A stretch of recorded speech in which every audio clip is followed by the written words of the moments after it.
Vamos orar. Pai, nós queremos te render graças por mais esse ano de vida que se inicia para nós. Te louvar pela obra consumada da cruz, te louvar por Jesus. Nós queremos te louvar por essa escola, te louvar por essa 8ª aula, te louvar pela vida de cada um dos teus filhos que estão aqui em perseverança, com esse desejo em aprender. Senhor, muito obrigado. Espírito Santo, por favor, nos ensine. Que eu venha falar e o Senhor venha nos ensinar. Que o Senhor fale de forma poderosa em cada coração, trazendo ensinamentos a nós. Tudo que o Senhor falar vá além da alma, vá além da dimensão da alma. Vá no lugar mais profundo do nosso ser, no lugar de terra boa, no lugar chamado Espírito. Espírito Santo, fale com cada um de nós. E que não seja apenas informação, Espírito Santo, mas que tudo que for falado seja revelação.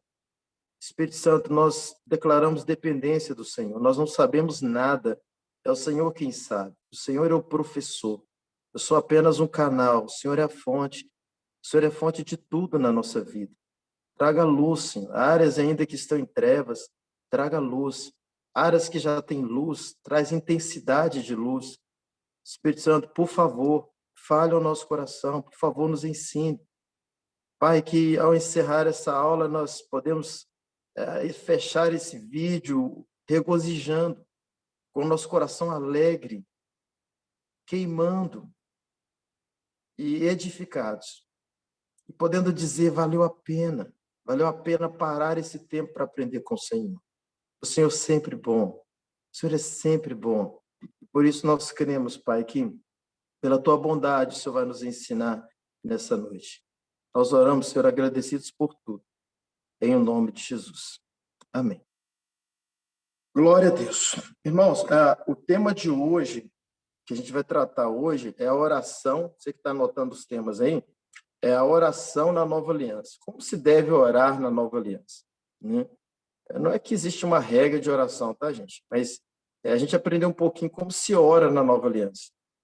Tem gente que até pensa que por ser nova aliança, por estar consumado, estar pago, ser graça, né? Depois que vai aprendendo nova aliança, até pensa que quem aprende nova aliança não ora. Claro que ora, e ora até mais.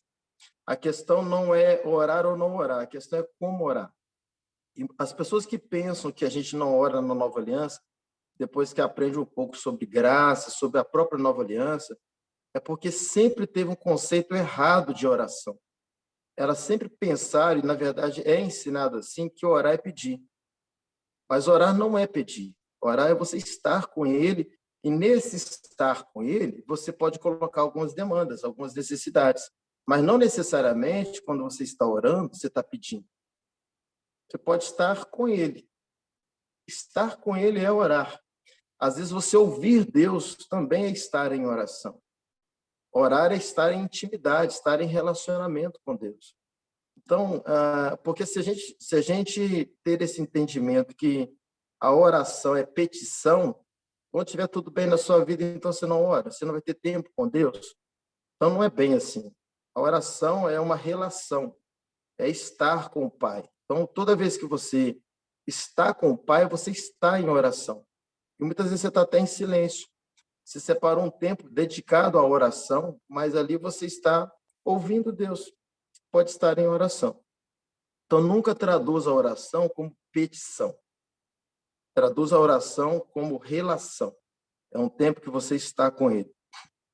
Então, como que nós oramos na Nova Aliança? Antes da gente falar um pouco sobre a oração na Nova Aliança, é importante que a gente tenha esse entendimento. Isso precisa ser resolvido dentro da gente.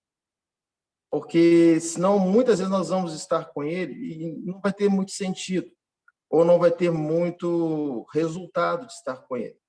Porque muitas vezes nós relacionamos com Deus muito mais na concepção de um Deus do que de um Pai. Eu sempre digo isso, que a relação é com um Pai, a religião é com um Deus. Toda religião, se você observar, ela tem um Deus. Ela prega um Deus, ela adora um Deus. Né? Toda religião tem um Deus, seja com D minúsculo, D maiúsculo. No islamismo tem um Deus, no budismo tem um Deus, no hinduísmo tem um Deus, na religião católica tem um Deus, no espiritismo tem um Deus, na igreja evangélica tem um Deus, toda religião tem um Deus, porque a religião tem essa função de religar o homem a Deus. Tanto é que o significado de religião é religar o homem a Deus.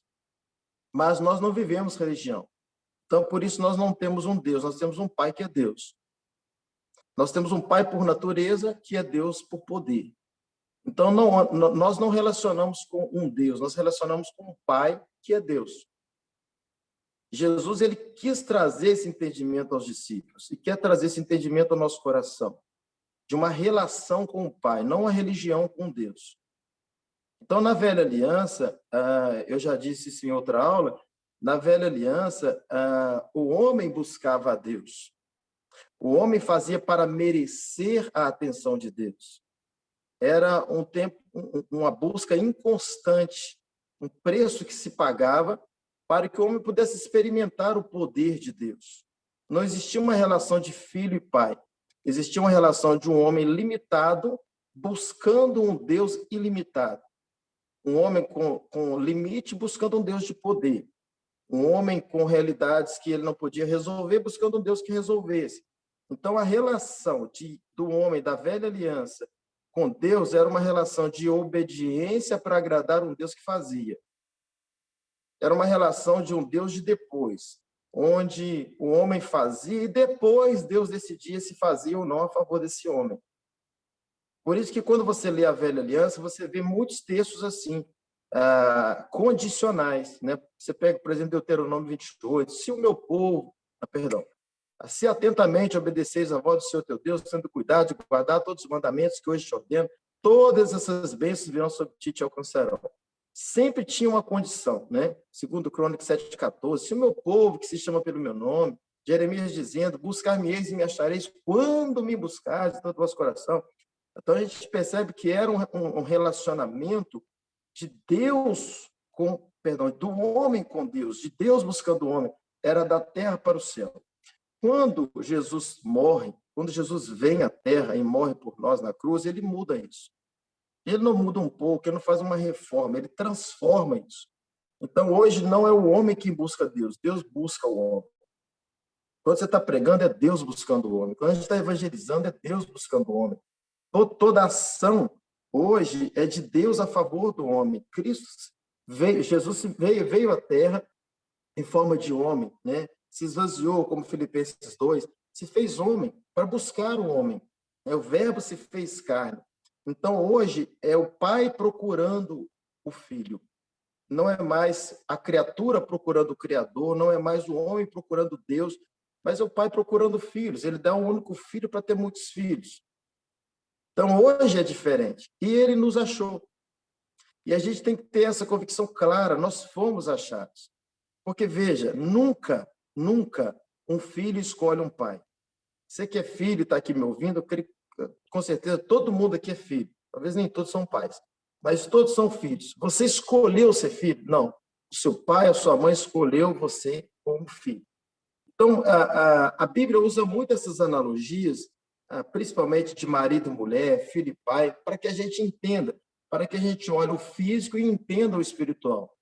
Então, da mesma forma que o pai e a mãe escolheu você e assim você nasceu, assim também funciona no mundo espiritual. Nós fomos escolhidos como filhos. Jesus veio nos buscar e ele nos reconciliou com o Pai. Então, não trate Deus como Deus, porque essa mentalidade que você tem um Deus se torna... acaba interferindo na sua fé, porque você começa a pensar em algo tão longe de você, um ser tão poderoso, quando, na verdade, ele tem sim todo o poder, mas ele está dentro de nós. Ele é o nosso Pai. Então, muito mais, preste atenção nisso aqui, muito mais do que tratar a questão de poder, a gente precisa tratar em nós a questão de natureza. Então, muita gente se preocupa com o poder de Deus, mas não preocupa com a natureza de Deus. E a natureza de Deus é que ele é Pai. No poder ele é Deus, mas na natureza ele é Pai. Então, Deus ele não exerce sobre nós nenhum poder, mas ele exerce uma paternidade. Nós fomos chamados e reconciliados com o Pai, que é Deus e que é o Todo-Poderoso. Mas quem tem poder nem sempre tem a natureza. Mas quem tem a natureza tem o poder. Por isso que Jesus fala assim, quem me vê, vê o Pai. Porque o filho tem essa tendência de ser parecido com o Pai. E se nós parecemos com o Pai, é uma questão de tempo para a gente ter o poder do Pai. Uma formiga, quando nasce, ela fica parecida com formiga, porque a natureza da formiga é da formiga. E formiga é fraca. Mas um leão, quando nasce, o leãozinho é parecido com o pai. É uma questão de tempo para ser o rei da selva. Um bezerro, quando nasce, ele nasceu na natureza do boi. É uma questão de tempo para ele ter a força e o poder do boi. Mas por que ele vai ter a força e o poder do boi? Porque ele tem a natureza de boi. Então, quando a gente tem a natureza do pai, nós vamos ter o poder do pai. Então, não é o poder primeiro, é a natureza primeiro. Então, a gente precisa entender sobre isso, ter essa convicção plena. Eu sou filho de um pai, eu sou parecido com meu pai. E você começa a perceber que os seus comportamentos, quando não confere, algo está errado com o seu comportamento. A gente tem mania de crer por aquilo que a gente se comporta. E aí, quando a gente comporta mal, a gente crê que a gente é mal. Não, nós somos bons em Cristo. E toda vez que a gente comporta mal, tem algo errado com o nosso comportamento. Tem algo que não combina com a gente.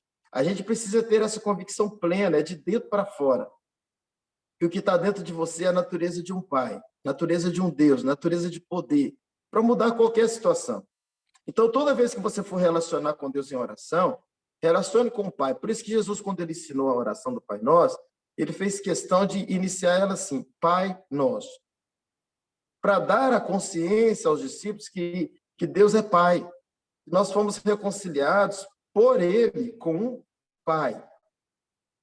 Ele mesmo disse em João 14:6 assim, eu sou o caminho, a verdade e a vida. Ninguém vem ao Pai, senão por mim. Essa consciência muda muita coisa. Porque quando você tem a consciência de filho, outras coisas acontecem dentro de você.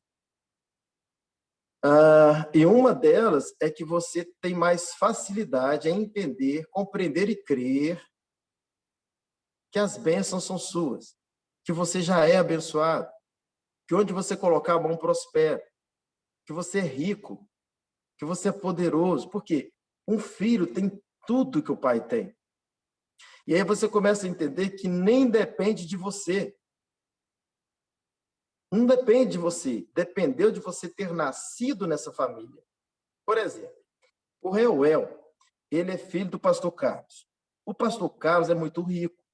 Então, o Reuel já está tranquilo que o pastor Carlos tem só vai dividir entre os filhos. Ele não tem problema com isso. O Reuel, quando ele chega na casa do pai dele, ele não tem que chegar na porta, dobrar o joelho dele, olha só, e ficar batendo na porta igual um maluco. Pai, pelo amor... Nem pai, né? Carlos, pelo amor de Deus, abre a porta que eu posso entrar. Aí o Carlos, com muita misericórdia, vai lá, abre a porta e fala, pode entrar. Ele entra. Eu posso sentar no sofá? Pode. Eu posso abrir a geladeira? Pode. Eu posso pegar água? Pode. Olha, tem um refrigerante aqui, eu posso beber? Pode. É assim que um filho se comporta na casa do pai? Claro que não. Claro que não.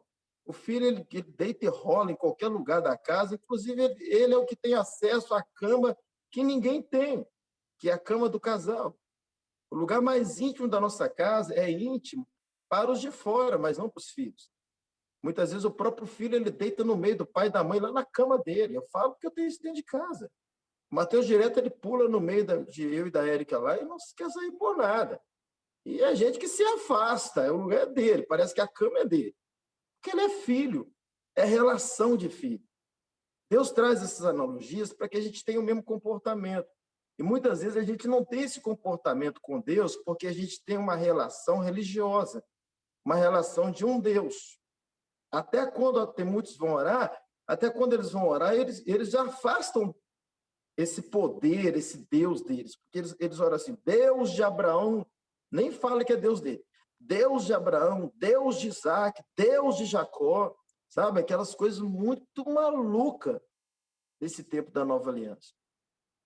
Era assim na velha, como o próprio Elias orou. Mas não, hoje nós temos um Deus que é o nosso Pai. ou melhor, a gente tem um pai que é Deus. Então, melhor do que você se preocupar com o poder de um Deus, se preocupe com a natureza de um pai. Porque imbuído na natureza de pai tem o poder, mas nem sempre imbuído no poder de Deus tem um pai. Então, por isso que tem muita gente que vive no poder, no reteté, não estou querendo criticar, mas só estou trazendo aqui algumas reflexões para a gente entender e por isso estou usando exemplo. Às vezes a pessoa tem muito poder de Deus, só ora no poder, opera no poder, Deus usa no poder, mas ele tem muito mais um relacionamento de alguém que faz do que de alguém que é. E nem sempre quem faz é, mas quem é faz. Deus está muito mais preocupado com que você entenda um quem do que um que. Ele não está muito preocupado com o que você faz. Porque se você não fizer, outro faz. E se a gente não fizer, os anjos fazem. Mas ele tá. E olha que a nossa mentalidade é outra. A gente fica pensando: o que eu vou fazer para Deus? Eu tenho que trabalhar para Deus, eu tenho que servir Deus. A gente tem uma mentalidade muito mais, às vezes, de escravo, e eu uso a palavra escravo, às vezes a gente não entende, vamos mudar ela para servo, aí a gente entende. A gente tem muito mais uma mentalidade, às vezes, de servo, que na Bíblia é sinônimo de escravo, do que de filho. A gente sempre fala da atitude do filho mais novo, que ele abandona o pai e vai embora com o que é dele. Mas se a gente analisar a figura do outro filho, o filho mais velho, ele também estava frustrado, porque ele estava dentro da casa do pai, não fez o que o mais novo fez, mas a mentalidade dele era de escravo. Quando ele foi reivindicar os direitos dele, ele não falou, eu sou filho. Ele falou assim, não, eu trabalho para você. Tem gente que é assim. Tem gente que entra em oração assim, Senhor, eu faço isso, eu faço aquilo, eu entrego o dízimo, eu financio a sua obra, e vai que vai pela linha de o quê? Deus não está querendo saber, não foi o que ele perguntou para Adão quando ele pecou, o que ele fez, não. É onde ele estava. A questão não é a relação do que você faz, é a relação de quem você é. Você tem essa convicção plena de quem você é em Deus? Isso é suficiente para que você faça, quando você sabe quem você é. Então, nós não somos servos, nós somos filhos que servem. A nossa relação com o Pai tem que estar muito mais latente em nós do que a nossa relação de um serviço prestado a um Deus. Então, não é o que você faz, é quem você é. É o quem você é. Qual é o seu quem? Qual é a sua identidade? E a nossa identidade, que tem que estar muito claro, é que nós somos filhos. Filhos. Quando você tem essa questão de identidade bem resolvida, parece que é bobo isso, né, gente? Mas não é. Sabe por quê? Porque tudo hoje é pela fé. E a fé é exatamente quando você tem essa consciência. Senão, sempre você vai estar em oração pensando, existe um Deus que decide me dar ou não. Agora, quando você está orando com a consciência que você é filho e que Deus é seu pai, você já vai para a oração assim, o meu pai vai me dar. Ele vai resolver essa peteca para mim, esse problema para mim. É o meu pai, é o meu paizinho, ele me ama tanto. Então, assim, a sua relação por mudar quando você se relaciona com o pai, altera completamente o seu nível de fé, de convicção plena, de que toda vez que você estiver diante de uma situação, tem um pai cuidando de você. Eu não sei se vocês conhecem, acho que eu já até contei, tem as lives, a escola, então eu peço perdão se eu vou repetir. Mas eu gosto muito de uma historinha que fala de um menino, se eu já contei aqui, perdão, mas eu vou repetir, prefiro falar 2 vezes do que não falar. A historinha de um menino que estava lá no aeroporto, e ele estava lá com a revistinha, desenhando lá, colorindo a revistinha, e chamou a atenção de todos os passageiros que entraram no avião, porque aquele menino estava sozinho, uma criancinha de 5 aninhos sozinha ali no aeroporto, não tinha ninguém com ela. E um cara ficou prestando atenção naquilo, achou estranho aquele menino, não aparecia o pai, não aparecia a mãe, e o menino ali colorido e tal. E nisso chamou-se para entrar no avião, aquele cara quando ia entrar, todo mundo entrando, aquele menino entra no mesmo avião. E ele achou mais estranho ainda, como um menino de 5 anos está viajando sozinho. Esse menino entrou no avião, todo mundo foi para o avião e o avião decolou. E lá no alto, aquele menino, aquele cara sempre olhando para aquele menino e achando estranho, aquele menino sozinho, sem um pai, sem uma mãe, sem nada, mexendo ali na revistinha, colorindo a revistinha. E aí, depois que o avião estava no alto, depois de um certo momento que já estava andando o avião, voando, a história diz que houve uma turbulência. O avião começou a balançar, balançar, e o comandante mandando apertar os cintos, falando que estava passando por um período de turbulência, e o avião balançando muito, todo mundo gritando, preocupado que o avião vai cair, aquele desespero todo mundo em desespero mesmo. Aquele homem também em desespero, aquele que prestou um pouquinho mais de atenção no filho, daquele menino. E aí, depois de um tempo, ele viu que a situação estava muito delicada, ele lembrou do menino. Aí ele foi até o menino para ver como o menino estava, para ajudar o menino, socorrer o menino. Chegou lá, o menino estava tranquilo, da mesma forma que estava no aeroporto ali, colorido, a revistinha, normal, sem estresse. E aí ele não aguentou. Aí ele falou para o menino, mas espera aí, está todo mundo desesperado, que o avião está quase caindo, e você está aí tranquilo, não se preocupa com nada, continua colorindo a sua revistinha. Que estranho, por que você está assim? E aquele menino vira para ele e fala assim, eu estou tranquilo porque o piloto é o meu pai. Olha a consciência de paternidade. Pessoal, o piloto é o meu pai. Quando a gente tem essa consciência, as turbulências vêm, mas se você tem consciência, o piloto é o seu pai, o piloto do avião, o piloto do barco quase afundando, você descansa. Você descansa. Então, é extremamente importante você ter essa consciência de paternidade, a consciência que você tem um pai. Você não tem um Deus, você tem um pai. É muito mais uma consciência de natureza do que uma consciência de poder. Eu volto a dizer, nem sempre quem tem o poder, quem manifesta poder, tem consciência da natureza. Tem essa consciência de filho. Às vezes manifesta porque tem uma consciência de servo. Mas quem tem consciência de filho, de natureza, manifesta poder. Então, poder não manifesta a paternidade, mas a paternidade manifesta o poder. Bom, agora nós vamos lá para um texto bíblico para respaldar o que nós estamos falando aqui, que Jesus contou essa parábola, para a gente entender melhor isso aqui. Lucas capítulo 11, você que está com sua Bíblia, abra aí, por favor. Olha o que acontece aqui. Jesus ele conta uma parábola aqui. Lucas 11, versículo 5. Fala assim, e acrescentou-lhe Jesus aos discípulos, tá? Acrescentou-lhes Jesus. Imagina que um de vós tenha um amigo e que precise recorrer a ele à meia-noite e lhe peça, amigo, empresta-me 3 pães, porque um amigo meu acaba de chegar de viagem e não tenho nada para lhe oferecer. E o que estiver dentro da casa, lhe responda, não me incomodes, a porta já está fechada, e eu e meus filhos já estamos deitados. Não posso me levantar e dar-te o que me pedes. Então, vamos parar por aqui por enquanto. O que está acontecendo aqui, gente? Talvez você já até conheça essa passagem já.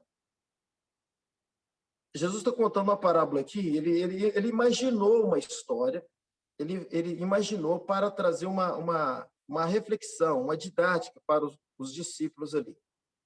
Ele estava falando sobre oração, daqui a um pouco nós vamos ver. E ele falou assim, olha, imagine, na verdade ele não usou esse termo imagine, um amigo chega na casa de um outro amigo meia-noite, chega lá no horário tarde, bate na porta e pede abrigo, e estava com fome. Esse amigo que o recebeu, ele vai na casa de um outro amigo, bate na porta e pede 3 pães emprestados. Você me arruma 3 pães porque o meu amigo chegou em casa, lá na minha casa à tarde, e eu preciso dar a ele de comer. E aí, olha o que o texto diz para nós. Vamos lá. Vamos voltar aqui no texto.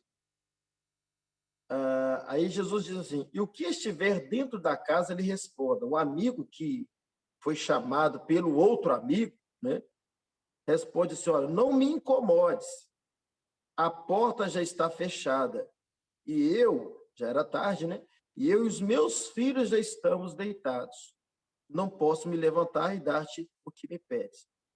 Então, o que Jesus está querendo nos ensinar? Ele está querendo nos ensinar o seguinte, que a nossa relação com Deus é mais forte quando nós entendemos que somos filhos do que quando somos amigos. Às vezes a gente pensa que ser amigo de Deus é bom demais. Claro que é bom. Mas melhor do que você ser amigo é você ser filho. Porque você pode ter amigos hoje que amanhã não são mais seus amigos, mas filho e pai sempre vai ser filho, sempre vai ser pai. É uma relação de eternidade.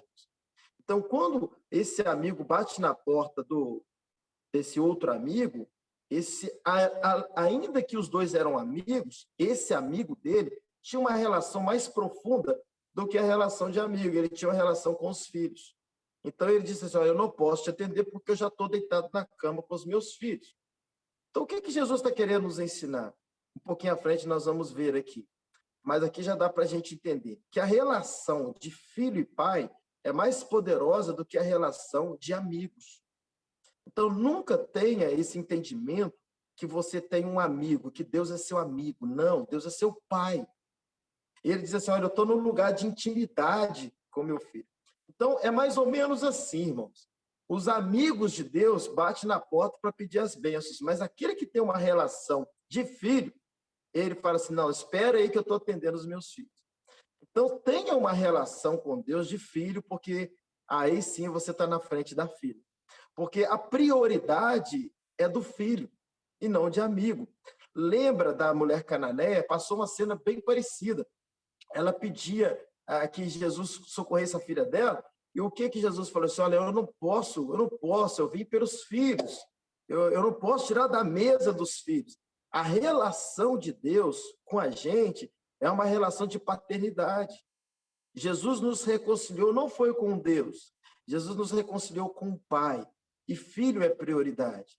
Quando você entende que filho é prioridade, quando você crê que você é filho, nada vai abalar sua fé.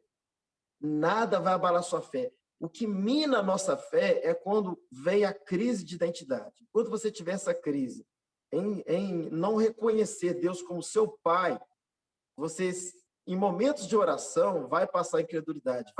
Você vai ter dúvida se é seu ou não. Por quê? Porque se você não tem uma relação de filho, qualquer outra relação pode te levar a condicional, mas filho não. Um pai, por exemplo, ele pode ter uma grande riqueza e decidir se ele vai dar para o vizinho alguma coisa. Ele pode, preste atenção nisso aqui, ele pode escolher quem ele vai dar, quem bater na porta, se ele vai dar um pão, se não vai dar, se vai dar um esmola, se não vai dar, se vai dar um agasalho, se não vai dar. Porque é uma relação condicional. Ainda que seja um grande amigo, mas ele não é obrigado a dar. Agora, pai para filho, tudo que o pai tem é do filho. Quando você ter esse entendimento que você é filho de um pai e já está resolvido porque Jesus te reconciliou, o seu nível de fé ele sobe muito, porque você não tem mais esse problema. Você está resolvido. Não, eu tenho um pai. E aí, quando a gente continua lendo esse texto, vamos lá.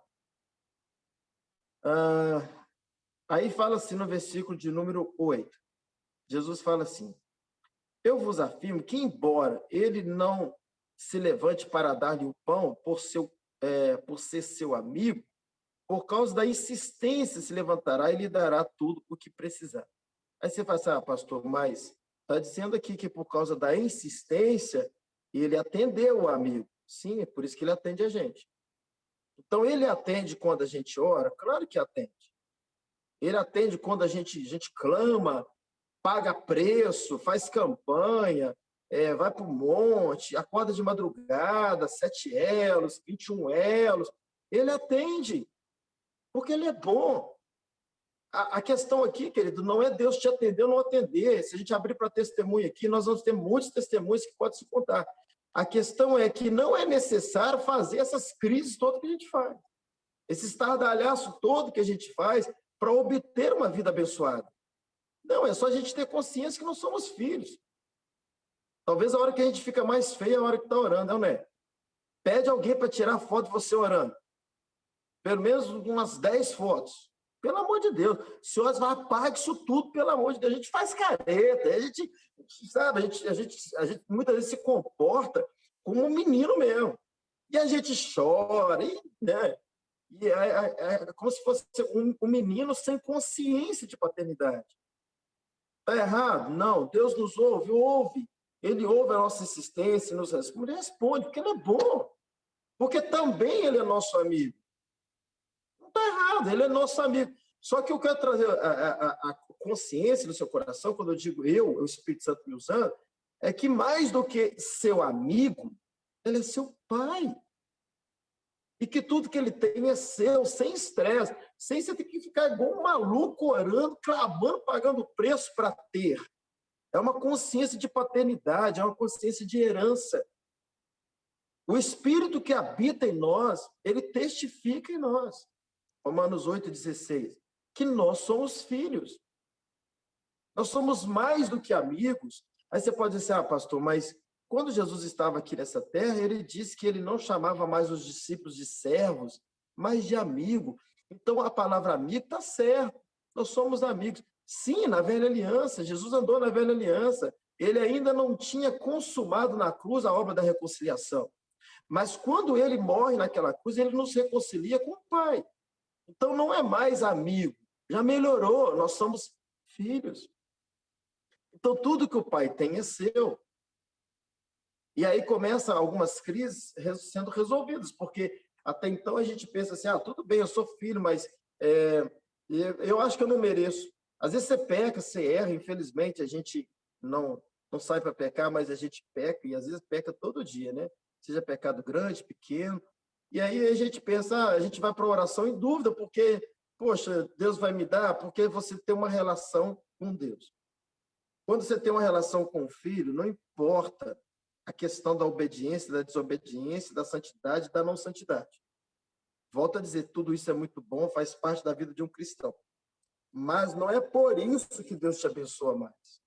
Não é por isso que você é abençoado, não é por isso que você é herdeiro. Você é herdeiro porque você é filho. O filho pródigo, ainda que ele ia gastar tudo que o pai desse para ele, o pai deu, porque é dele.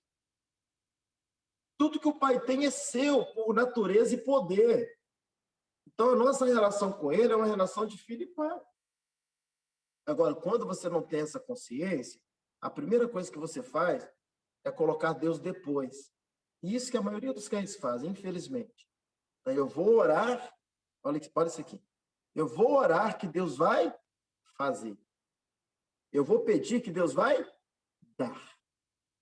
Né? A gente tem sempre esse modelo de empregado, de servo, de escravo. Tá? Porque empregado, servo, é assim, ele faz, né, trabalha o mês inteiro e depois ele recebe. Não é assim? Primeiro ele tem que fazer para depois receber. Não. Quando nós nascemos, tudo já é nosso.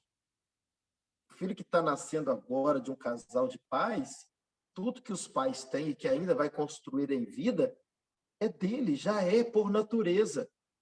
Já é por princípio de paternidade e de filiação. Então, tudo que o pai tem já é nosso.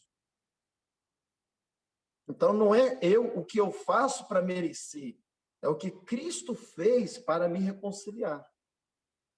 Então, eu já sou abençoado. O Deus que eu decidi crer e o receber no meu espírito, como o meu Senhor, meu Salvador, ele é meu Pai. E tudo que ele tem é meu.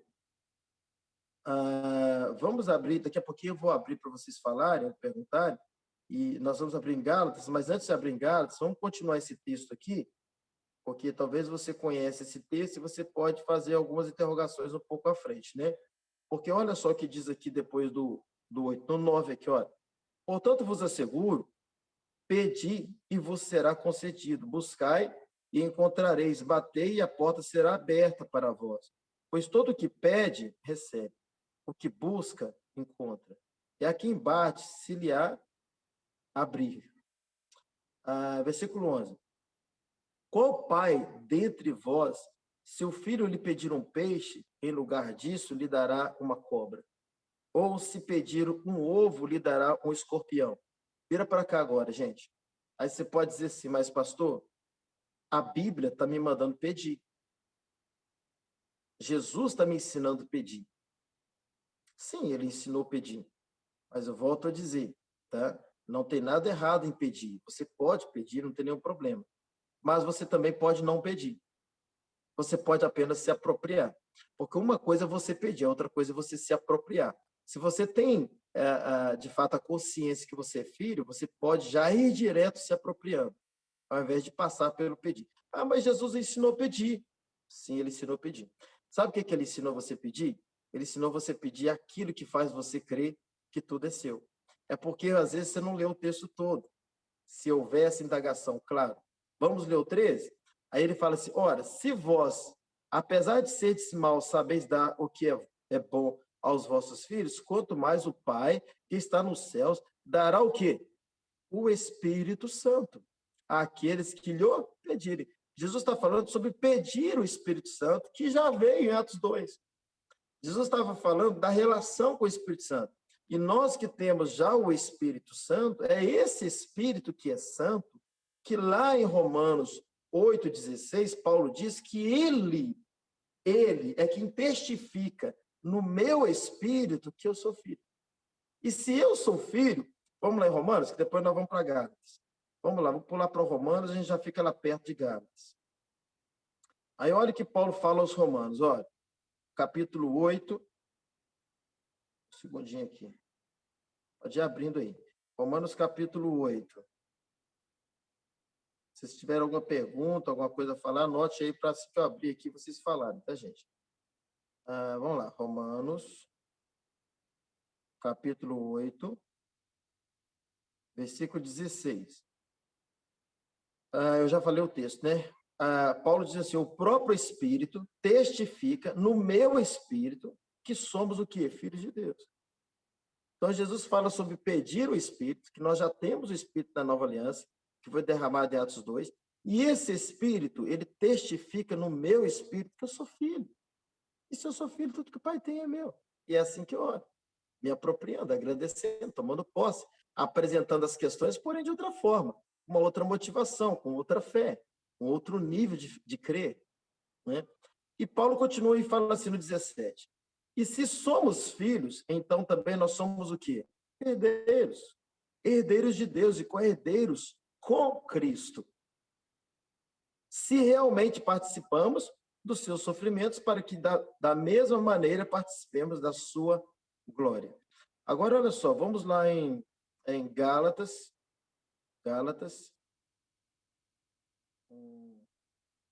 capítulo 4, é um texto que muita gente conhece. Acho que muita gente já, de fato, conhece esse texto aqui. Acho que eu falei ele alguma vez já também. Gálatas, capítulo 4. Olha o que Paulo fala aos Gálatas aqui no versículo de número 1. Gálatas 4:1. Lembra daquele hino do Fernandinho, eu não sou mais escravo do medo? Olha o que o texto diz aqui. Afirmo, porém, que durante todo o tempo em que o herdeiro é é menor de idade, ou menino, ele em nada difere de um escravo, ainda sendo senhor de tudo. Então, pensa comigo, por que muita gente vive uma vida, eu estou falando de gente crente, uma vida totalmente, assim, perdão pela palavra, mas miserável, carecendo toda hora de ajuda, seja financeira, muita enfermidade no corpo, uma vida que parece que não tem um pai que é Deus. Por quê? Porque muitas pessoas, infelizmente, têm um comportamento, por não crescer em conhecimento, crescer em revelação de quem ele é, tem um comportamento mais de escravo do que de filho. E mesmo que eu costumo dizer o seguinte, que mesmo que a cruz pagou tudo, ao mesmo tempo que ela pagou tudo, ela não pagou nada, porque ela só pagou tudo na vida daquele que crê. Prova disso que Jesus morreu para salvar a humanidade inteira. Quando Jesus morre, ele amou o mundo de tal maneira, mas muita gente ainda vai para o inferno, vai para o lago de fogo. Por quê? Por que muita gente vai para o lago de fogo? Porque não vai crer. E da mesma forma acontece dentro da igreja. Muitas pessoas não têm ela é salva porque ela creu, mas ela não tem uma vida abençoada em todas as áreas, porque não crê numa cruz que apenas salva. Tem crise de identidade. Então, o texto está dizendo para nós aqui que, mesmo que você seja filho, é por isso que tem essas questões dentro da igreja, mesmo que você seja filho, mas se você for menino, você não passa de um escravo. Por isso que é importante que a gente não só nascer de novo, mas a gente crescer de novo, ser filho maduro. E como é que uma criança cresce, gente? Como que uma criança fisicamente cresce? Ela cresce através de quê? Do tempo e alimento. E alimento, é ou não é? Então, a cada ano que vai passando, essa criança vai alimentando todo dia, e aí ela cresce, não é? Porque comeu e o tempo foi passando. Então, aí está a grande importância de nós, que nascemos de novo, esperar o tempo, que o tempo é muito importante, e comer. E comer. Só que agora eu estou falando do alimento espiritual, que é o que a gente está fazendo aqui agora. Porque o crescimento espiritual só se dá com o alimento espiritual, que é o que a gente está aprendendo aqui agora. Só que muita gente, infelizmente, por não crescer no conhecimento, fica vivendo como um menino. Pedro fala assim: crescei na graça e no conhecimento. Cresça na graça e cresça também no conhecimento. Então, quando a gente cresce, a gente acaba com as coisas de menino. E por isso que Paulo ele fala lá no 1 Coríntios capítulo 13, que antes eu era menino, eu pensava como menino, eu raciocinava como menino, até que eu cresci. E aí, então, eu acabei com as coisas de menino. Quando você acaba com as coisas de menino, você tem uma relação com um pai. Porém, toda vez que você precisa de alguma coisa, você não precisa ficar chorando e se lamentando, pai me dá, pai me dá. Não. Tudo que o pai tem, você já se apropria. Você quer ver um exemplo? Imagine que você tem um filho menor de idade, né? E você tem o carro lá na garagem. O carro é dele. Imagine que você tem um filho, né? O carro é dele, pastor, tem mais 2 filhos. Mas o carro é deles, correto? O carro é deles. O filho, o primeiro que chega à idade adulta e tira sua carta de condução, sua carteira, ele pode pegar o carro e usufruir do carro. Por quê? Porque ele cresceu.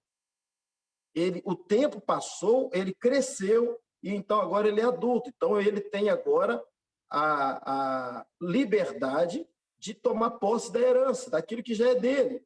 Então ele fala com o pai: pai, já tem minha carteira, empresta a chave aí que eu vou dar uma passeada no carro, vou dar um rolezinho no carro e tal. E o pai fala: não, você já tem sua carteira, você já tem essa autoridade, você já tem idade, você cresceu, então pega o carro. Mas aí tem um outro menino novinho, vamos usar meu exemplo aqui. Tem o Luquinha de 3 anos e o Mateus de 17 vai fazer 18 agora, dia 11. Então, o Mateus vai dizer: presta o carro aí, toma. Mas o Luquinha pode pegar o carro? Não. Por quê? É dele? É dele. Só que ele ainda é menino. Ele não amadureceu, não cresceu ainda. Só que o Luquinha, tudo bem, ele não cresceu porque, de fato, não é a idade dele ainda. O problema é quando tem muitos crentes que já eram para ter crescido e não cresceu até hoje. Então, a relação que ele tem é muito mais de menino escravo do que de filho herdeiro. Paulo, quando ele fala aos Coríntios, nesse capítulo 4, ele vai descrevendo sobre essa questão de escravos. E muita gente se comporta com Deus dessa forma, muito mais como escravo do que como filho. Quando chega aqui no versículo de número... Já vou estar abrindo para vocês falarem, tá, gente? Só fazendo uma conclusão aqui. Quando chega no versículo 21, leia comigo aí no versículo 21. Ele fala assim: olha, dizei-me vós, o que quereis permanecer subjugados à lei? Acaso não tendes ouvido com clareza a lei? Porquanto está escrito que Abraão teve 2 filhos, um da mulher escrava e o outro da mulher livre. O que era filho da escrava nasceu de modo natural, porém o filho da mulher livre nasceu mediante uma promessa. Ele está falando de Agar e de Sara. Aí ele fala assim: pois bem, uso essa história aqui como uma ilustração, pois essas mulheres prefiguram as 2 alianças. Uma aliança procede do Monte Sinai, que pode gerar filhos apenas para a escravidão, essa é a Agar. Toda vez que você estiver vivendo coisas da velha aliança, você está gerando em você filho para a escravidão. que são escravos. Aí ele fala, Agar representa o Monte Sinai na Arábia e corresponde à atual cidade de Jerusalém, que vive como escrava com os seus filhos.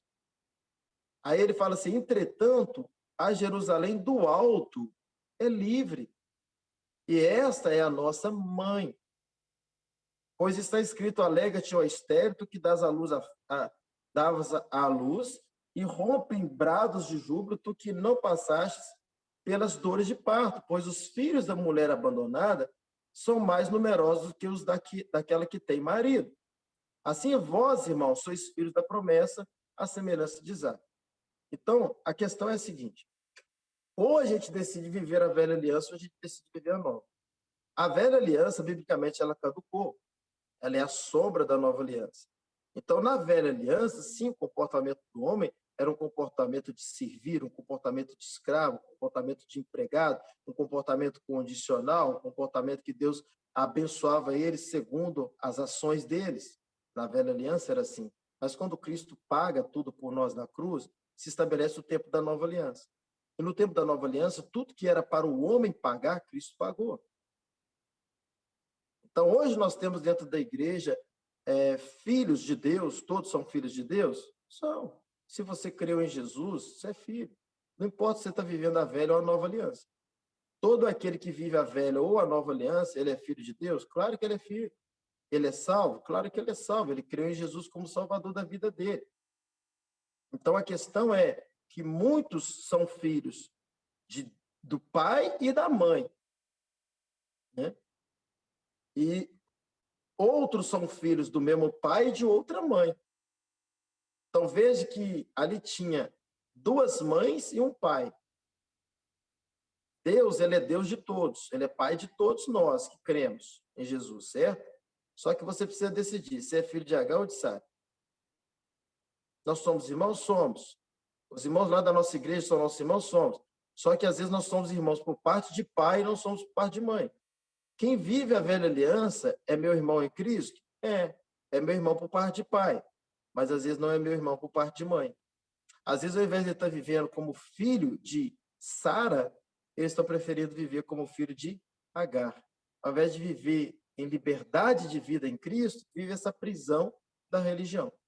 Então, infelizmente, essas questões existem até hoje, de filhos de Sara misturados com filhos de Agar, filhos do mesmo Abraão, filhos do mesmo pai.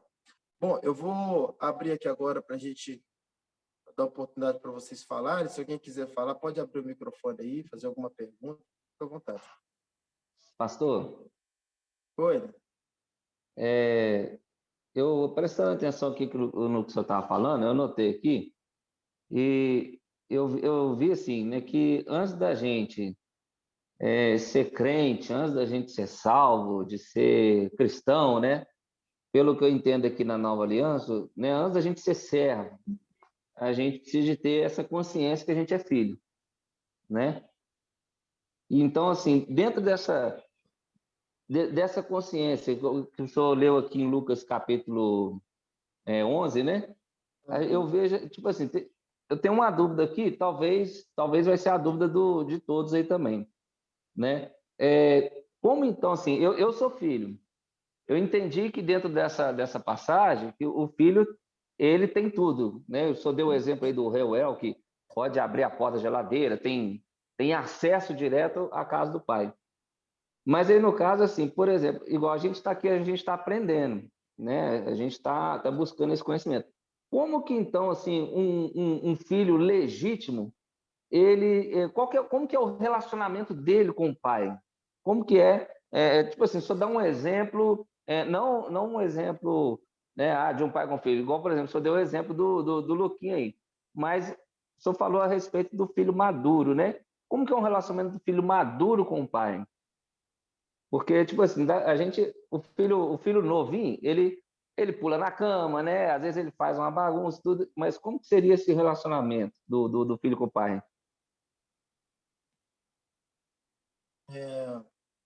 Esse processo ele acontece de dentro para fora. E ele vai acontecer diretamente proporcional ao seu conhecimento de quem você é. Então, a gente deveria dedicar muito mais tempo estudando quem a gente é. Às vezes a gente lê a Bíblia, irmãos, hoje a Bíblia, não se assuste com o que eu vou falar aqui, não se assuste, irmãos. Hoje a Bíblia, muito mais da metade da Bíblia hoje, é somente história. Talvez você pode até se escandalizar, porque a religião fez isso mesmo com muita gente. Está na Bíblia, a Bíblia, a Bíblia. E eu preciso ler a Bíblia com esse discernimento de nova aliança. Eu preciso crescer em entendimento do que a obra consumada da cruz fez por mim. Eu não preciso crescer em saber toda a Bíblia, conhecer toda a Bíblia, decorar versículo, não é nada disso. Eu preciso crescer na revelação de Cristo. Eu preciso crescer do que a obra da cruz representa na minha vida, o que ela fez comigo, o que ela fez por mim. E quanto mais eu cresço por dentro.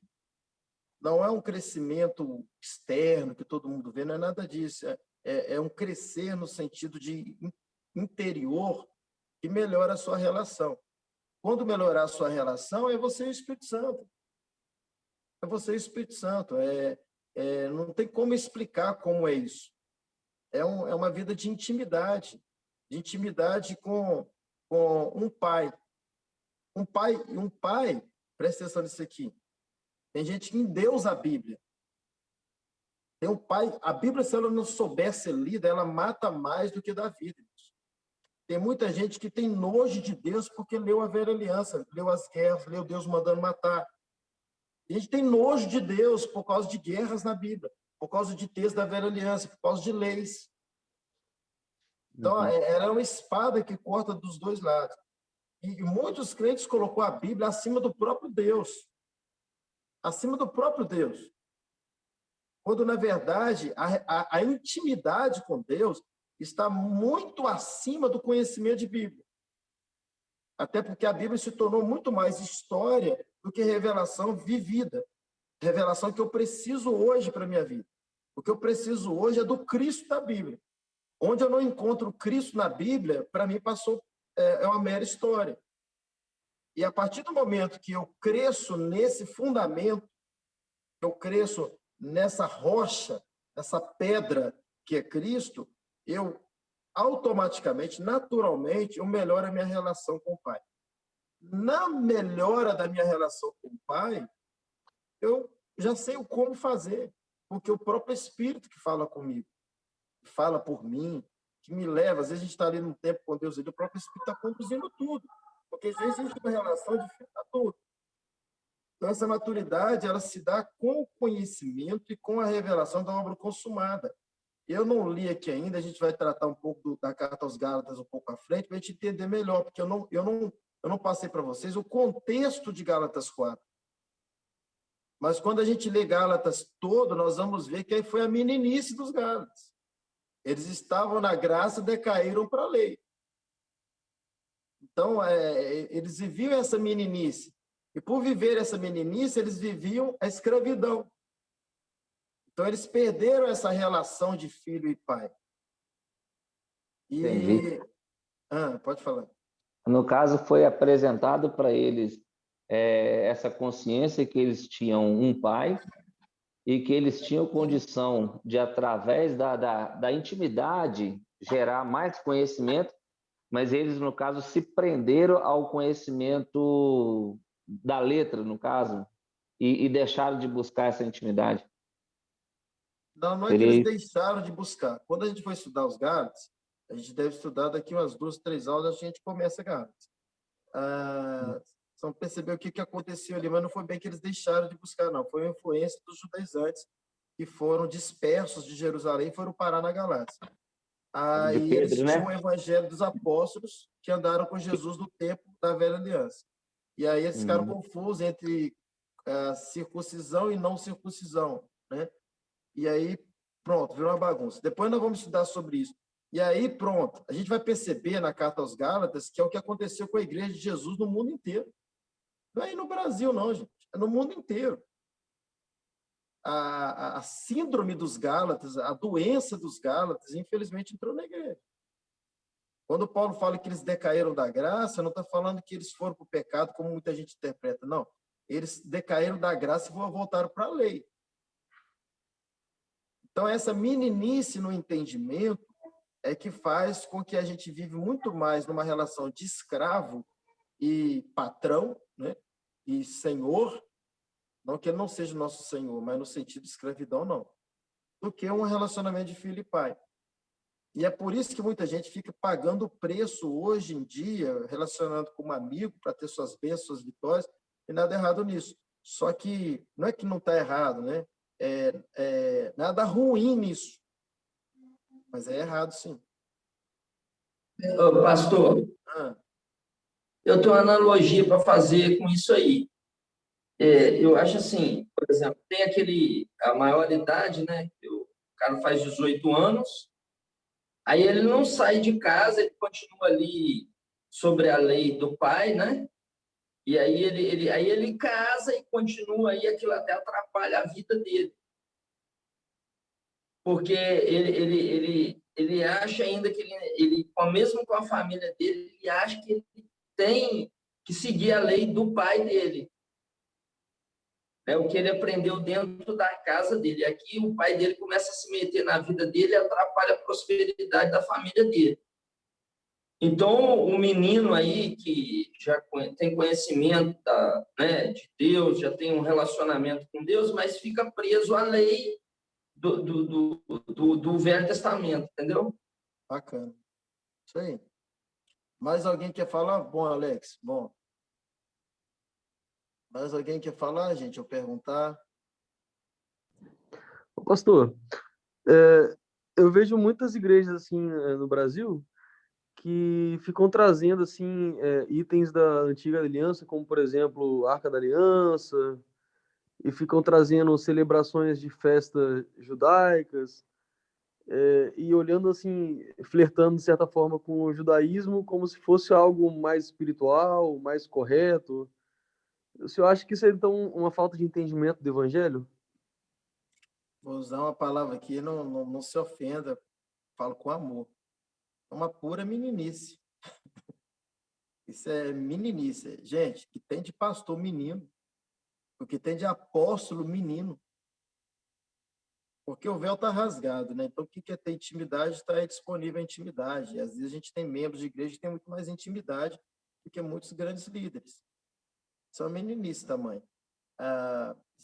Infelizmente, isso é falta de conhecimento da obra consumada. Depois que a obra foi consumada na cruz, tudo isso acabou. Aí eles ficam pegando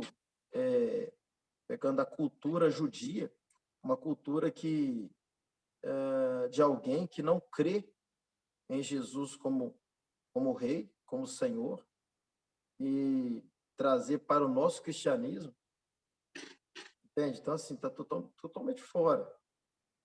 Toda a cultura judaica, ela é de um relacionamento com um Deus, com Jeová, né? Reconhece Yeshua, mas não como Salvador. Então, assim, é um equívoco, isso aí é decair da graça de forma absurda. Então, nada disso tem a ver na nova aliança, não condiz com a nova aliança. Toda a Bíblia, onde você não encontra, ou toda a Bíblia, toda a cultura, todo culto, que você não tem Cristo como centro, não é culto. É qualquer outra coisa, não é culto a Deus. Nós só temos um caminho para relacionar com Deus, que é nosso Pai, que é através da obra consumada da cruz. Por isso que eu falei que a Bíblia hoje é porque vê nessas questões, até mesmo bíblica, né? Mas a Bíblia hoje eu tenho que encontrar Cristo nela. Onde eu não encontrar Cristo, é apenas uma história de um povo que naquela época viveu aquele período, aquele tempo, e que não se adapta à realidade de hoje. Hoje, tudo que se adapta, que está na Bíblia, se adapta à obra consumada da cruz. Não necessariamente, eu sei que pode escandalizar muita gente que eu vou falar aqui agora, mas não necessariamente eu preciso da Bíblia para ter relacionamento com Deus. Eu sei que você pode até escandalizar. A Bíblia me ajuda, a partir do momento que eu a leio com essa lente da nova aliança, mas eu não posso endeusar a Bíblia como o livro que me melhora o meu relacionamento com Deus. Até porque prova disso, muitas pessoas conhecem a Bíblia e têm um péssimo relacionamento com Deus. Paulo tinha a Bíblia? Olha a relação que Paulo tinha com Deus. Ele não tinha Bíblia. Não tinha Bíblia.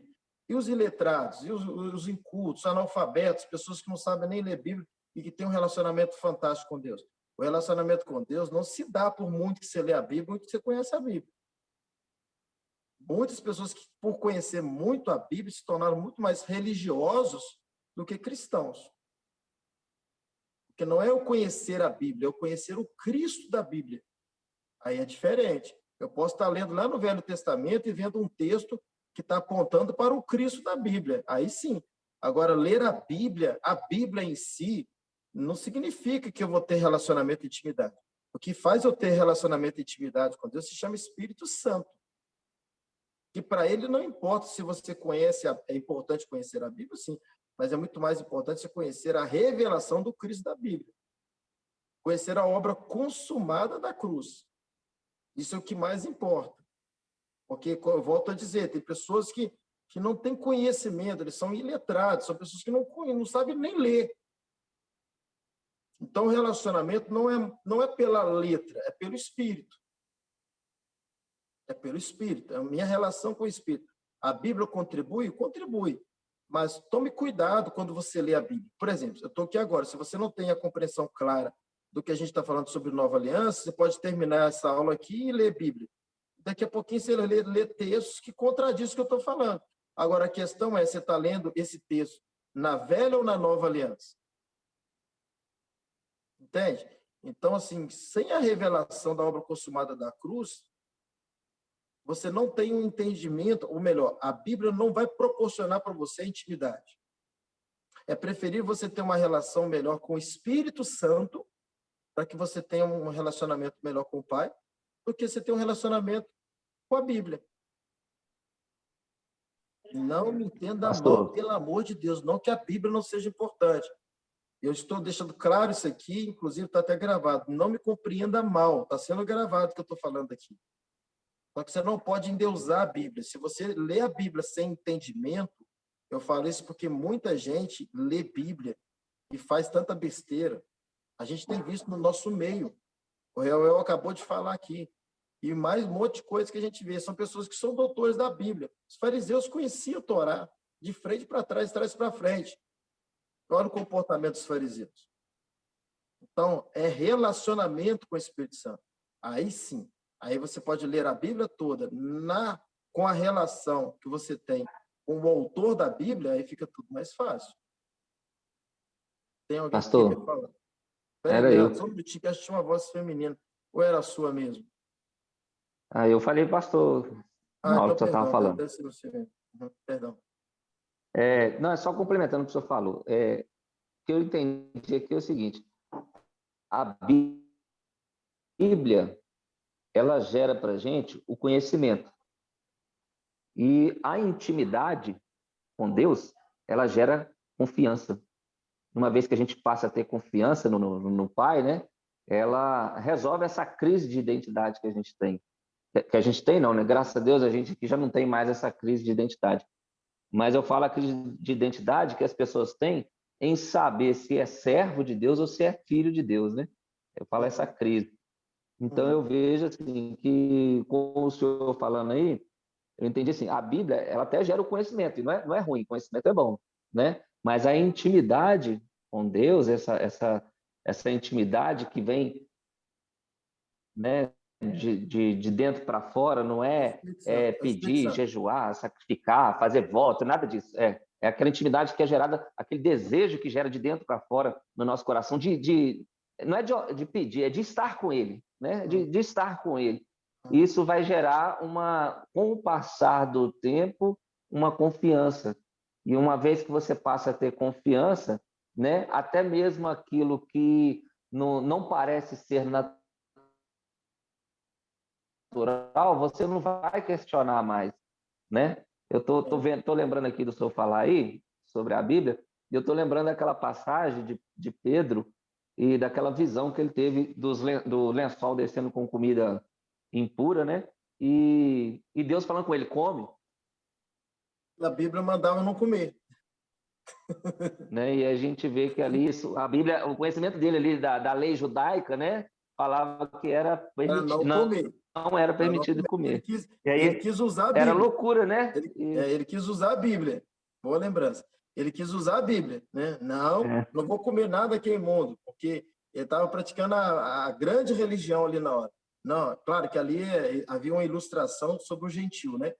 Mas ainda Pedro não tinha essa revelação. Então ali ele tava vivendo a veracidade da Bíblia. Aí ele disse: eu não vou comer. Em outras palavras, está dizendo assim: a Bíblia me diz para não comer. Isto é, a voz que vinha para ele, do próprio Jesus falando, valia menos do que o que estava na Bíblia. E é exatamente esse o comportamento de muita gente. Ao invés de melhorar o relacionamento deles com o Espírito Santo, eles colocam a Bíblia até acima do Espírito Santo. Não é assim. Esses homens do início, por exemplo, da igreja primitiva, o próprio apóstolo Paulo e muitos outros, eles pregavam o evangelho, eles tinham um relacionamento com Deus sem Bíblia. Sem Bíblia. A Bíblia, muitos países, por exemplo, não têm tanto acesso à Bíblia. A própria África está lá, você pega lá na nossa igreja mesmo na África, a maioria lá não sabe ler. Mas nós temos crentes lá muito mais com intimidade com o Espírito Santo, com vida com Deus, em todas as áreas. Muito mais cristãos do que um monte de gente que conhece a Bíblia de capa a capa.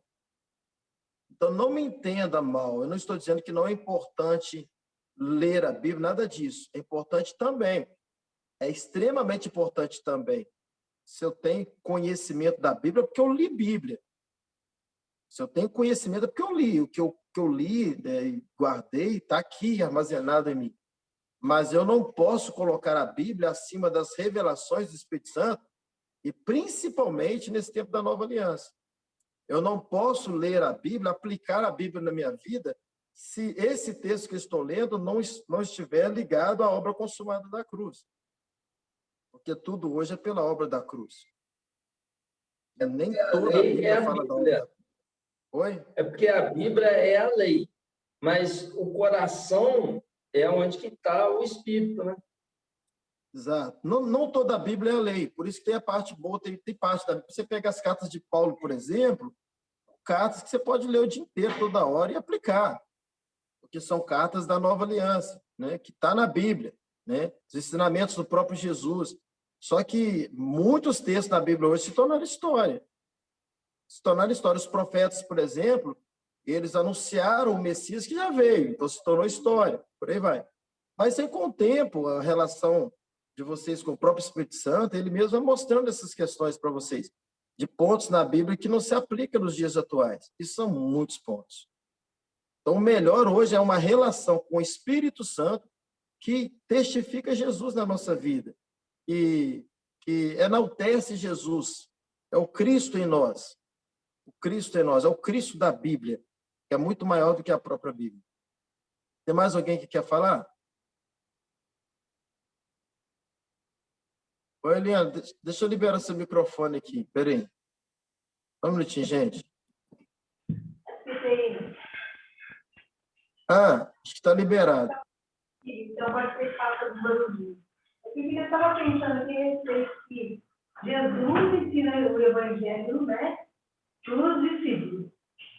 E aí vem Paulo, e Jesus, o Espírito Santo revela para ele, né, a instituição. Você vê que houve um conflito, né, ali com os apóstolos, que tinham aprendido de uma forma diferente com Jesus, diferente com Jesus. Eles já estavam lá na velha aliança, quando se circuncisando, depois sobre os judeus, que comeram comer. E é um pouco assim, olha, a gente já aprendeu de uma forma, de repente agora a gente começa a aprender algo novo, né, que é essa aliança. E às vezes a gente vê muita gente, pastores, se criticando esse novo jeito de aprender, nosso ser filho. É bem uma analogia, assim, que eu fiquei pensando aqui, sabe? Não sei. Acho que é um pouco assim que a gente que tem um conflito, né? De aprender a nova aliança. Amém. Amém. Muita gente até usa algum termo assim que não é correto, né? Fala assim,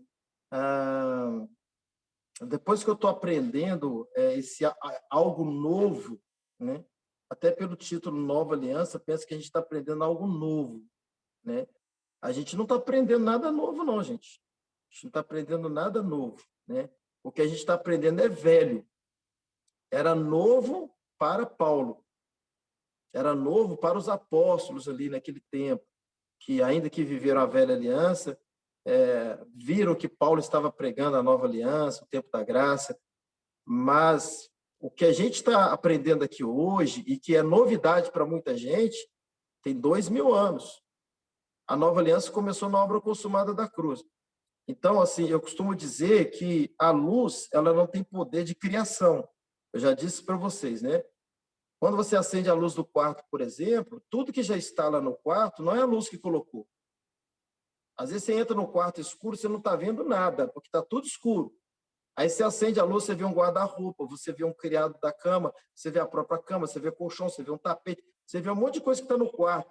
Aí você não fala assim, olha, a luz criou isso aqui. Não tinha. Não, você fala assim, olha, a luz me mostrou.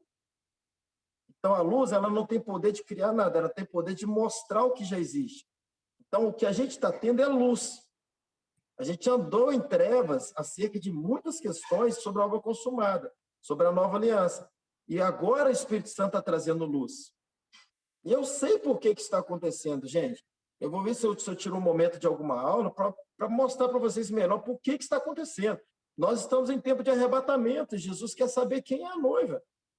Ele quer saber quem é a noiva dele. Então, ele vai trazer muita luz mesmo, vai trazer muita graça mesmo, e vai dizer que a graça pagou tudo mesmo, para ver se mesmo depois que você sabe que pagou tudo, se você ainda vai querer uma relação com ele. Ele não quer que você case com ele nas bodas do Cordeiro por imposição de pastor, de líder, de dogma de igreja, de lei, de regra. Ele quer te liberar nesse tempo final para ver se ainda assim você o ama, se você vai ficar apaixonado com ele ainda, se você vai dar sua vida por ele ainda, e se você está pronto para o casamento. É isso que eu quero saber. É como você chegar para sua esposa e falar assim, faz o que você quiser da sua vida, vai pecar, vai me trair, vai ficar com outro homem, faz o que você quiser fazer na sua vida. Você é livre, e ela vai dizer assim para você, eu não vou fazer isso, porque eu te amo. Você é tudo para mim, meu marido. E ainda que você me libere, eu não quero fazer isso mais. Eu não quero. É isso que Jesus está fazendo nesse tempo. É isso que ele está fazendo. Por isso que essa revelação, gente, divulga a nova aliança, fale da nova aliança, ensine a nova aliança. Porque é essa graça que ele quer nos trazer. Que você é livre para fazer o que você quer. E ainda assim você vai dizer assim, eu não quero. Eu te amo tanto, Jesus, que mesmo sabendo que eu posso errar, posso pecar, que está consumado, está pago, que eu sou filho, que nada muda isso, que eu sou salvo, e que o Senhor é quem me salvou, então não é nada que eu faço, então eu já estou salvo. Ainda assim, Jesus, eu não quero o mundo, eu quero o Senhor, porque eu te amo. Aí sim, eu estou te preparando para o casamento. Aí ele vai dizer, sim, é essa noiva que eu estou procurando, é essa noiva que eu vou buscar. Agora, infelizmente, as igrejas, os pastores, as religiões, culpa deles não, gente. Aprendeu assim também. Eles estão criando algo engessado para o noivo. Você tem que ser santo, você tem que fazer isso, você tem que fazer aquilo, você tem... E depois Jesus, no dia do casamento, vai falar assim, você está aqui por quê? Não, estou aqui porque o pastor falou que eu tenho que mudar de vida, que eu tenho que melhorar nisso, que eu tinha que fazer isso. Então, não vai dar para a gente se casar, porque eu achei que você estava aqui, nessas bodas, porque você me ama. Imagine lá no altar o noivo falar com a noiva, você me ama mesmo? Não, eu estou aqui porque meu pai falou para me casar com você, minha avó falou, meu tio falou, mas não é porque eu te amo, é porque todo mundo mandou eu casar com você. Sabe que esse noivo casaria? Então é isso, gente, esse tempo dessa revelação, dessa luz sobre essa graça maravilhosa, para saber quem é quem. Para saber quem é quem, engana-se quem pensa que aprender graça faz de você mais pecador. Não, essas pessoas simplesmente já estavam no pecado há muito tempo, ainda que seja no interior doido para pecar e não tinha essa liberdade. Não é isso. Se fosse assim, se ensinar sobre graça fizesse do crente mais pecador, Paulo seria o maior dos pecadores, porque ele ensinou só sobre graça, e para mim ninguém foi maior do que ele, senão Jesus. Para mim o maior homem da Bíblia foi Paulo, e ele tinha toda a revelação da graça. Então, a graça não te faz pior, a graça te faz melhor. Acredite. A graça te faz melhor, não te faz pior. Então, querido, é isso. Eu creio que a gente vai estar vivendo esse tempo dessa luz mesmo, dessa revelação, sabe? Deus vai trazer para o mundo todo, para a igreja toda de Cristo na Terra, sobre essa maravilhosa graça, que nós somos livres. Nós somos livres e ainda assim nós queremos a santificação, nós queremos a obediência, a fidelidade, porque nós amamos o noivo. Aí sim, aí nós estamos prontos para o casamento. Deus é bom. Pastor, quando Jesus ele está celebrando a ceia, e lá no Mateus capítulo 26, verso 28, ele fala: porque isso é o meu sangue, o sangue da nova aliança. Então a gente vê que há aproximadamente 2000 anos atrás já era falado sobre nova aliança, né? Sobre essa nova aliança. Então não é nada velho, não é nada novo, né? Tudo já é desde a época de Jesus. Aí a gente entende assim que Jesus ensinou a lei, que antes da cruz, né, ainda era lei, né? E depois da cruz que entra a dispensação da graça, né? E aí entra a aplicação da nova aliança. Amém, glória a Deus, é isso mesmo. É isso mesmo, a nova aliança não é nada novo, né? Não é nada novo. A revelação pode ser nova, mas a nova aliança já tem 2000 anos. Todo o tempo da graça é o tempo da nova aliança. Depois que Jesus falou, está consumado, em João 19:30, se iniciou a nova aliança. Amém, meus irmãos, Deus é bom, né? Então nós vamos encerrar, até por causa do nosso horário, já são 8h20, perdão, 9h20 aí no Brasil, né? Aqui já são 00:20, né, pastor Carlos? Tá na hora da gente ir para a cama, né? Bom, é isso, gente. Deus é bom. A cada dia sou mais apaixonado com Jesus e eu sei que você também, né? Então, vocês podem abrir os microfones aí, despedirem para a gente encerrar e até semana que vem, né? Lembrando que, só um minutinho, gente, antes de vocês despedirem, lembrando que toda quarta e sexta, eu estou com uma live agora, 7h aí no Brasil, 10 aqui em Portugal, tá, gente? Vocês que puderem assistir, tem sido uma bênção, 7h aí no Brasil e 10 aqui em Portugal, toda quarta e toda sexta, tá? Então no é meu amanhã, Instagram. 7 horas, né? Hein? Então é amanhã, 7 horas. Amanhã, 7 horas. No meu Instagram, tá? No Instagram, não é no YouTube, não. Toda segunda no YouTube, tá? Às 7 horas, perdão, às 8 horas da noite agora. Tô falando de manhã, tá? 7h. E 8 da noite, e 8 e 11 da noite na segunda-feira. 8 aí no Brasil e 11 aqui em Portugal. Então, o restante de semana poderoso para vocês aí. Quiserem já abrir, despedir da turma aí. Deus é bom. Graça e paz, pastor Isaías, para todos aí. Deus Graça e abençoe. paz, pastor. Graça e paz, Isaías, abençoado. Amém. Paz, pastor. Graça e paz. Paz. Abraça esse povo abençoado de Deus do turno para nós aí. Graça e paz, Alês. Tchau, Roberto, abençoada, Joviana. Tchau, Pastor tchau, Zacarias, Adriane, Betinho, eu vi o Daíra aí também. A turma está toda lá atrás. Olha que bênção, hein? A célula aí, velho. Amém? Dê um grande Pastor abraço a esse Zacarias. povo todo por nós aí. Tem uma tia querendo falar aqui, ó. Tia. Tem uma tia do senhor querendo falar aqui, ó. Ah, tá. Graças e paz, mãe Irene, abençoada. Graça e paz. Amém. Quem que está aí? Tudo bem? Saudade da Graças a senhora, Deus. tá? As Amém. lives têm sido uma bênção. Amém. Toda segunda-feira, tá? Um abração, grandes saudades, tá? Glória a Deus, estamos com saudade também, irmã Irene. A senhora é muito Todos da preciosa. família. Amém, tia. Tchau, tchau, tchau, tchau para todos. Tchau, Isaías. Tchau, tchau, gente. Tchau, tchau. Grande abraço a todos. Amém, pastor Carlos. Tchau, tchau. Tchau, Alex. Tchau, Roberto. Abraço. Até amanhã. Tchau, Adriana. Tchau, tchau. Tchau, André. Pai do Senhor Jesus. A paz. Tchau, tchau. Tá. Deus Tchau, fiel. pastor Carlos. Abençoado. Tchau, tchau, pastor. Tchau, todos os irmãos. Tchau.